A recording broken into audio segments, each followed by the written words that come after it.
This is one of the coolest things you can do with a drone in conservation. This area was cleared of all sensitive fynbos vegetation for a construction project. The project was then put on hold for about 15 months. Therefore, the vegetation was allowed to recover. This gave us the rare opportunity to scan the site before, during clearing, and after clearing, and then monitor the recovery after the clearing was done as well. And the cool thing is we could see how this area actually responded to some environmental stimuli. The area was cleared during a drought, and about 12 months later, that drought broke and there was rapid acceleration growth through the area. This is the site shortly after clearing. This is about a month after the clearing, so you can see some growth coming back here, but for the most part it's pretty bare. And this is the site 15 months later, so you can see there's quite substantial growth coming back here. Now, the best part about putting photogrammetry data into GIS data is we can actually quantify this.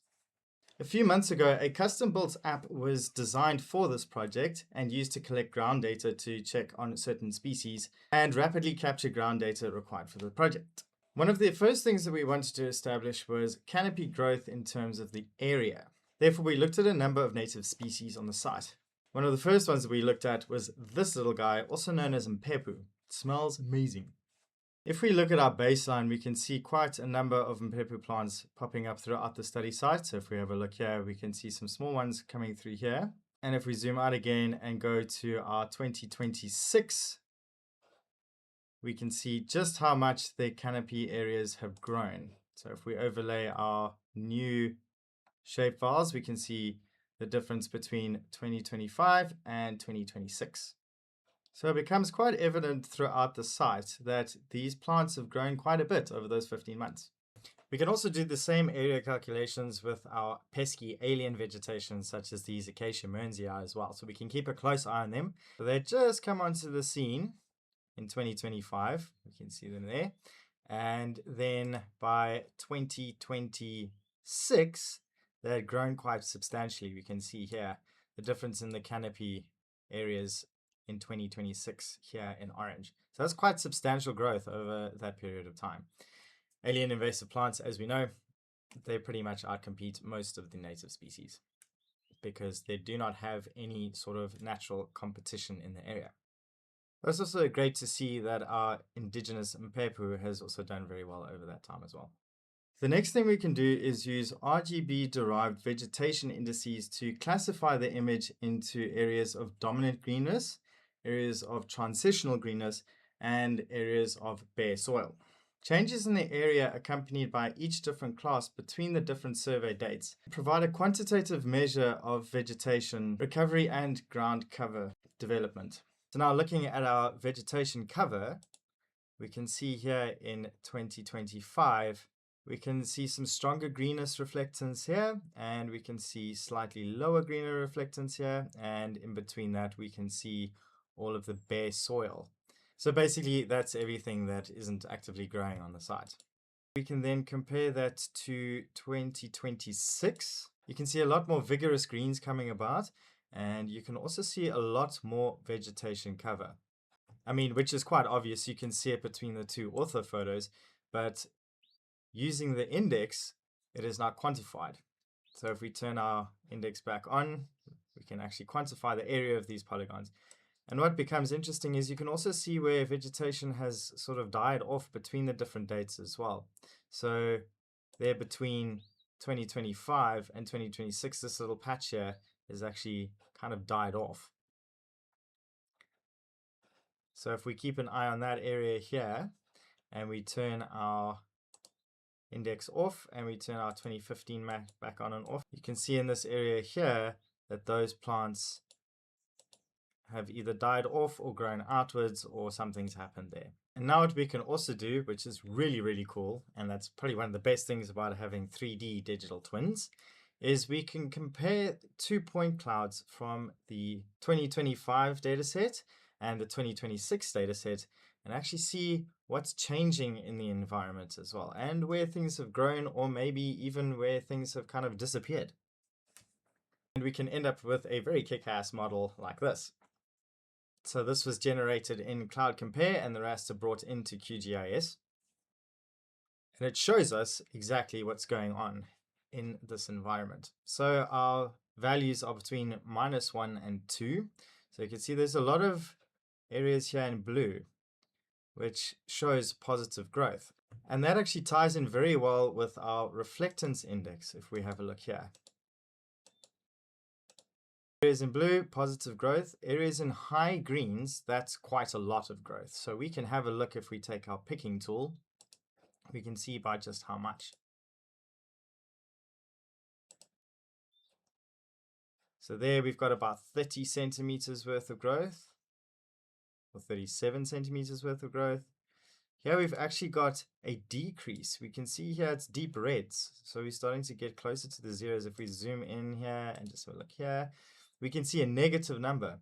Now you would think that's weird. The ground doesn't change, it doesn't go down. But if we turn on our orthophotos and we have a look here, we turn off our change detection, we can see that this pixel is actually pointed to a stump here. So this is our 2026 map. And if we go back, that's our 2025 map. And you can see that log is indeed rotting down over time, as it naturally would. So you can see that there is a breakdown happening over there. So our change detection model gives us quite a lot of information in terms of what's changing in the 3D structure of the site. And of course, we can see the vigorous growth happening here. In these areas of dramatic growth, we are looking at an indigenous species and we're looking at alien species as well. So the alien species are, of course, our acacias. And the other plant that is growing so prolifically well is actually an indigenous pioneer species known as the betu, or chrysanthemoides.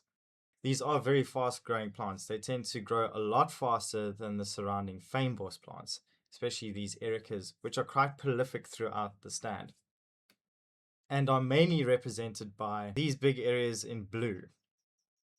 And now what we can do is actually run our zonal statistics over our change detection map and get the average heights or the maximum heights, average heights, standard deviations, etc.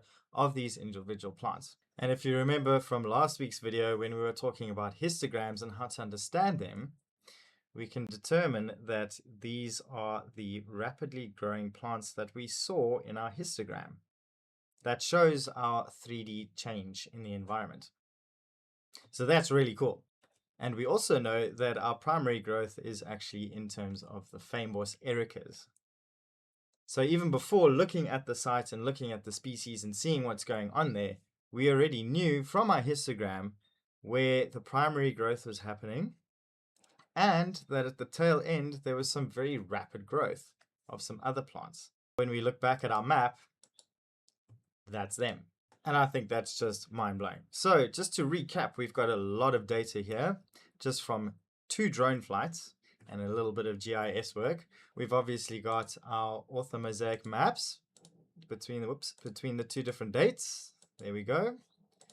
And now we've got our quantified data in terms of the greenness between the different dates, and we've got our 3D change as well. Oh yes, and of course our canopy areas as well. Let's not forget those. That's quite a substantial amount of information that we can now use. And this is where the best part comes in. We can take the data tables from our GIS projects and we can put them into Excel and actually see what's happening with the numbers. So we can see here with our Acacia mearnsii, from 2025 to 2015, the canopy area's growth on this particular plant here is around 1 meter. Here is quite prolific. It's about 4 meters worth of area growth, and so on and so on. And we can have a look at our mpepu as well, and we can see that there's some very interesting numbers coming up here. So over 1 year period, there's been a 1.7 meter area growth, up to 2.3 here at sample number 6. So that plant's growing quite well. Obviously, these 2 plants here where it's NA, those plants weren't there during the baseline scan, which is really cool. So we actually know that they've grown 20 centimeters in area. So they're fairly new plants. And one of these was misidentified. It wasn't mpepu. It was, in fact, an alien invasive grass called pampas grass. So we can see how that's actually been treated and is losing canopy area as it dies back. And here's the really cool part about our greenness check in terms of using our RGB index for cover. So only about 42% of the entire site was kind of average greens, and then vibrant greens only about 9%. Covering the total area covered by green vegetation was 51% in the baseline scan. And then a year and a bit later, we can see quite substantial growth in these areas. So medium greens, we're about 51, but vibrant greens have gone up to 35%, which is really cool. And 86% of that stand is now covered, which is amazing. And it's covered primarily with our stunning Erica species. Now we can also scrutinize our 3D change detection model. Using our zonal statistics in QGIS on our change detection map, we can see that the maximum points or maximum pixel heights between the different dates is registered here. So we've got quite a tall plant here, 1.13 meters. That's how much it's grown vertically. And we can also see our mean and our standard deviation throughout the entire canopy in terms of growth over that period of time. And that goes for all 8 of the plants on the site. And of course, here we have our histogram. Again, you can have a look at last week's videos for that. And here's the simplified version, just reiterating how the histogram works. And the best thing, once more, about using a drone to collect your data is that you can do this on repeat whenever you want to. So we can also check over short periods of time. This is a difference between 2 months of the same site, and we can look at these finite changes here in these plants as well. And therefore, we can monitor these changes quite closely over time. So you might be wondering, why go through all of this? Why get so much information? Why get so much detail on things? Well, in conservation, I think it's imperative that we do so, because for the first time in history, we can actually watch the Earth breathe. We can see our ecosystems changing rapidly or over long periods of time. We can see these things by being able to just fly a drone, process the images in photogrammetry, and then analyze the changes in GIS. And over time, that's incredibly powerful because we can start to recognize patterns. And when you're working with millions and millions and millions of data points in 3 dimensions, as we're doing with photogrammetry outputs, we can start to see and notice and learn a huge amount about the environment around us in ways that we've never been able to do before.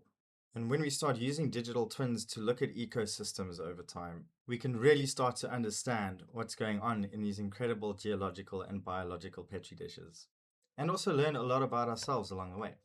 Drones, photogrammetry, and GIS are no silver bullets. I need to make that very clear, but they are incredibly powerful tools to have in our conservation toolbox. And if you think about it, we've never been able to do this before, never in history. And to be honest, I really enjoy Spaceship Earth. I think it's the coolest place we have. It is the only place we have in the universe. So let's learn more about it and look after her as best as possible.